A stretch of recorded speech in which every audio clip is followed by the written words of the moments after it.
औज़ुबिल्लाहिमिनश्शैतानिर्रजीम बिस्मिल्लाहिर्रहमानिर्रहीम। अस्सलाम वालेकुम डियर स्टूडेंट्स, मुझे उम्मीद है कि आप सब खैरियत से होंगे। आज हम 10th क्लास की इंग्लिश ए का चैप्टर नंबर 2 पढ़ेंगे।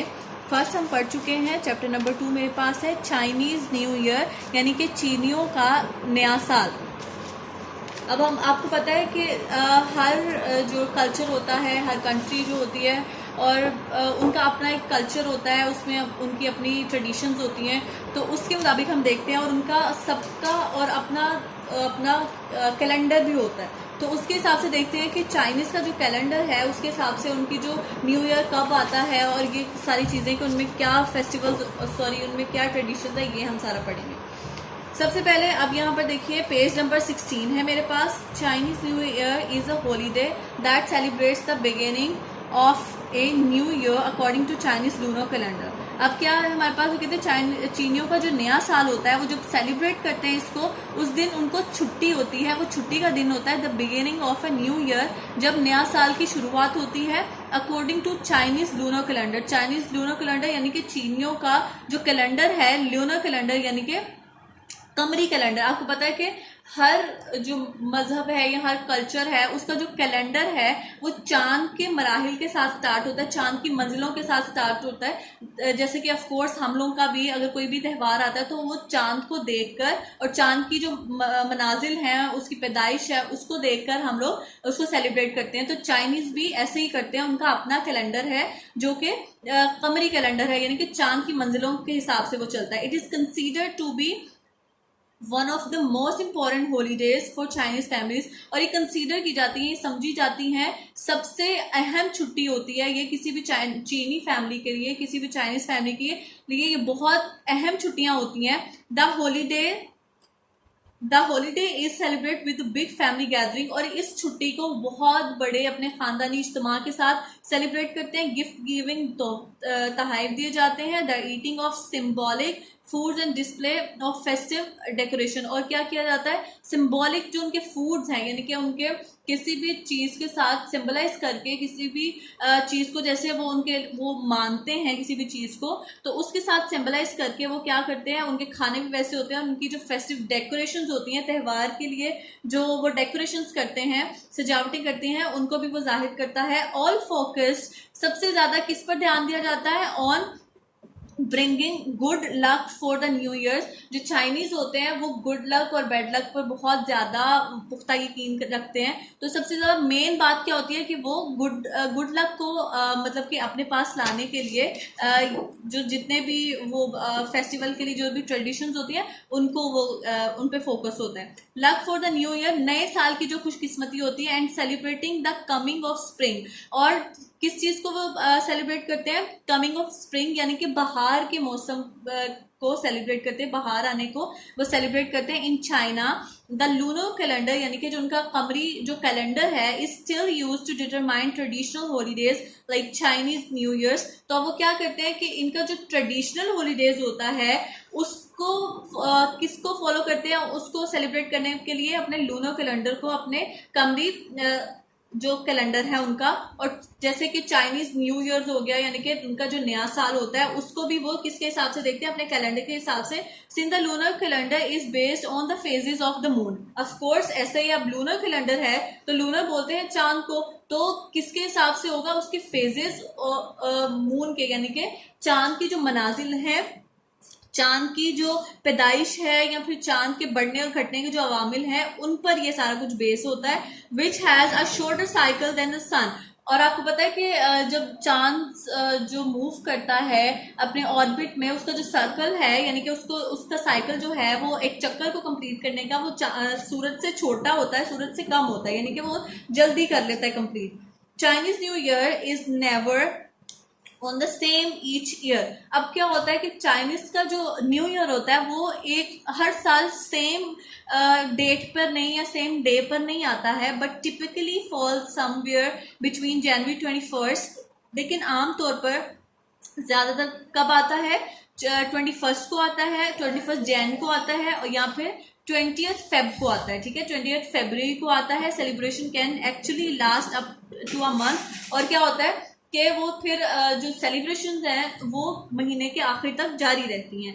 Here are some traditions associated with Chinese New Year's। यहाँ पर हमारे पास कुछ ट्रेडिशंस है, कुछ रवायात हैं जो कि किससे मुंसलिक हैं, चाइनीज न्यू ईयर, यानी कि चाइनीज का जब न्यू ईयर होता है तो उस दिन पे वो क्या क्या ट्रेडिशंस जो है वो मनाते हैं, क्या क्या रवायत है उनकी, तो उसके बारे में पढ़ेंगे। सबसे पहले हमारे पास यहाँ पर है cleaning house and new clothes. क्या करते हैं, अपने घरों को साफ करते हैं और न्यू क्लोथ्स और नए कपड़े पहनते हैं prior of the first day of the new year. अब न्यू ईयर के पहले दिन से एक दिन पहले, ठीक है। इट इज कस्टमरी, ये रवायत है फॉर फैमिलीज, खानदानों के लिए, to thoroughly clean their houses, के वो अपने घरों को थोरली यानी कि मुकम्मल सफाई वहां पर की जाती है। Doing this is said to clear out any bad luck from the previous year. तो जब वो सफाई कर रहे होते हैं तो ये कहावत है कि सफाई इसलिए की जाती है ताकि पिछले साल की जो बैड लक है वो उसको पूरी तरह से क्लीन आउट कर दिया जाए, वाइप आउट किया जा सके, ताकि कोई भी किसी किस्म की भी थोड़ी बहुत भी जो बैड लक है वो वहां पर ना रह सके। जैसे मैंने आपको पहले बताया कि वो बैड लक और गुड लक पे बहुत ज्यादा यकीन रखते हैं। फिर इसके बाद and to make the house ready to accept good luck, और इसलिए भी साफ किया जाता है कि बैड लक खत्म हो जाए और जो घर है वो गुड लक को एक्सेप्ट करने के लिए बिल्कुल रेडी हो, यानी कि उसको वसूल करने के लिए, उसको हासिल करने के लिए बिल्कुल तैयार हो फॉर कमिंग ईयर, जो आने वाला साल है, ठीक है। All cleaning must be finish before new year day, और जो क्लीनिंग है उसको नए साल के दिन से पहले खत्म करना होता है। So there is no chance to accidentally throwing out the good fortune for the new year. तो अभी क्या होता है, अब उनका ये भी यकीन है कि एक तो उन्होंने कहा कि पहले सफाई करके बैड लक को खत्म करना है, फिर दूसरा ये कि सफाई करके नए जो गुड लक है उसको आने में के वो आ जाएगी, उसको तैयार करना है घर को। थर्ड बात ये है कि अगर वो सफाई करेंगे न्यू ईयर वाले दिन तो उनको लगता है कि ये ना हो कि गलती से वो जो गुड लक है उसको भी साफ करके तो बाहर फेंक दे, ठीक है। तो फॉर्चून का मतलब भी किस्मत ही होता है, अच्छी किस्मत। Wearing black is not allowed, और ब्लैक कलर उस दिन यानी कि न्यू ईयर के दिन ब्लैक कलर पहनना बिल्कुल भी अलाउ नहीं है, due to its associated with death, क्योंकि ये किससे मंसूब है, ये जो रंग है उनके लिए वो डेथ से मंसूब है।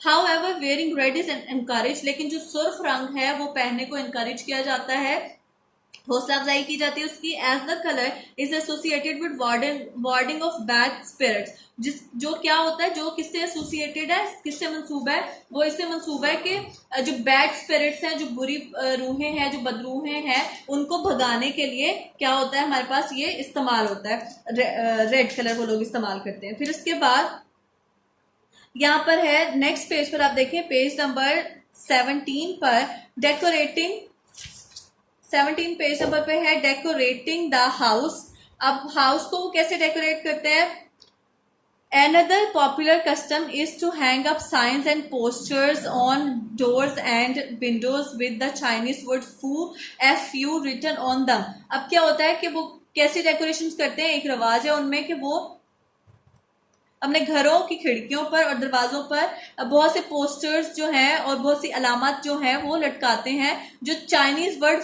जिसमें लिखा होता है, चाइनीज वर्ड FU लिखा होता है, which means luck and happiness, जिसका मतलब क्या होता है, खुशकिस्मती और खुशी होता है। Buying flowers for the home is also commonplace since they symbolise the coming of spring and a new beginning. और वो फिर फ्लावर्स खरीदना भी एक आम रवायत है। वो क्यों फ्लावर्स खरीदते हैं, वो इसलिए फ्लावर्स खरीदते हैं क्योंकि एक सिंबल होता है ये खुशी का भी, और फिर इसके अलावा ये सिंबल है नई शुरुआत का, और यानी कि अपने नए साल को नए तरीके से शुरू करने का, नई शुरुआत का, और स्प्रिंग को यानी कि बहार को खुशामदीद कहने का। फिर इसके बाद हमारे पास न्यू ईयर ईव डिनर है, यानी कि शाम का खाना उनका कैसा होता है। On the eve of the Chinese new year, अब शाम को, चाइनीज न्यू ईयर की शाम को, इट्स कस्टमरी, ये रवायत है, टू विजिट रिलेटिव्स, के अपने रिश्तेदारों को मिला जाए, रिश्तेदारों के घर जाया जाए, एंड टेक पार्ट, और शामिल हुआ जाए, इन अ लार्ज डिनर, एक बहुत ग्रैंड, बहुत बड़े खाने में, यानी कि रात के खाने में, where a number of specific, जहां पे एक बहुत ज्यादा बड़ी तादाद में खास फूड्स आर सर्व्ड, खाने पेश किए जाते हैं। It is typically for a Chinese family to make 8 to 9 dishes. अब क्या होता है, खास तौर पर या आम तौर पर टिपिकली क्या होता है कि चाइनीज फैमिलीज को 8 या 9 डिशेस जो हैं वो बनानी होती हैं for the new year eve dinner, मतलब कि नए साल के शाम के खाने के लिए या रात के खाने के लिए। बिकॉज इन चाइनीज लैंग्वेज, क्योंकि चाइनीज लैंग्वेज में द वर्ड 8 मीन्स, 8 का मतलब होता है प्रॉस्पेरिटी यानी कि खुशहाली, एंड द वर्ड 9 मीन्स, और 9 का मतलब होता है लॉन्ग लास्टिंग यानी कि हमेशा रहने वाली या लंबे अरसे तक चलने वाली चीज, ठीक है। फिर गिविंग गुड लक गिफ्ट्स, और अब फिर क्या गिफ्ट्स दिए जाते हैं, गुड लक गिफ्ट्स दिए जाते हैं।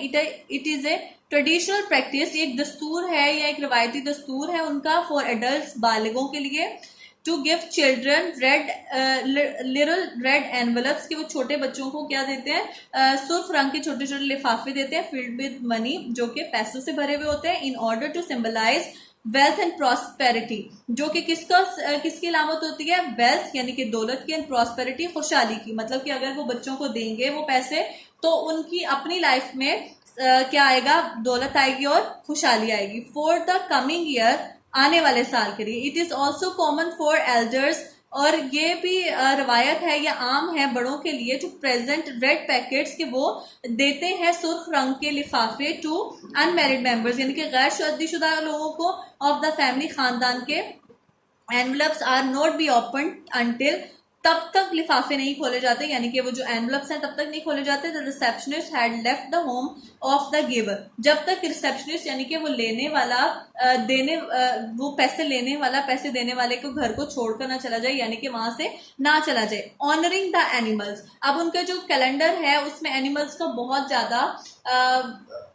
ज्यादा उनको ऑनर किया जाता है। कुछ इनके 12 एनिमल्स हैं, जिसमें स्नेक है और इसके अलावा मंकी है, रैबिट है, रैट है, और इस तरह के बहुत से, ड्रैगन है, इस तरह के बहुत से जानवर हैं जिनको वो बहुत ज्यादा सेक्रेड मानते हैं, तो उनकी जो इज्जत की जाती है उनके बारे में इसमें लिखा गया है।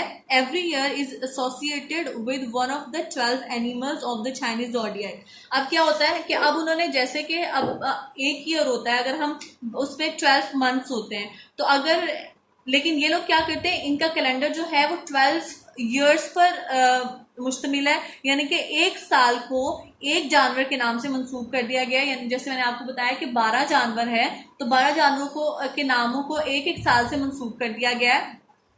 अब जोडियक, चाइनीज जोडियक यानी कि चाइनीज ब्रूज में, चाइनीज ब्रूज बोलते हैं यानी कि उनके कैलेंडर में या जो उनके स्टार्स होते हैं उनमें, these animals are often represented in decorations, और इन जानवरों को रिप्रेजेंट किया जाता है डेकोरेशंस में भी, यानी कि सजावटों भी में इनकी शक्लों के जो सजावटें हैं वो की जाती है। Some people believe that those born during the year of the particular animal, के कुछ लोग ये भी बिलीव करते हैं कि अगर कोई इंसान किसी खास जानवर के, जैसे कि मैंने कुछ के आपको नाम बताया, अगर उनमें से किसी जानवरों के साल में अगर कोई पैदा होता है, may be have the character traits of that animal, के उस इंसान की जो करेक्टर ट्रेट्स हैं, उस इंसान की जो किरदार की खसूसियात हैं वो उस एनिमल के जैसी हो, ठीक है।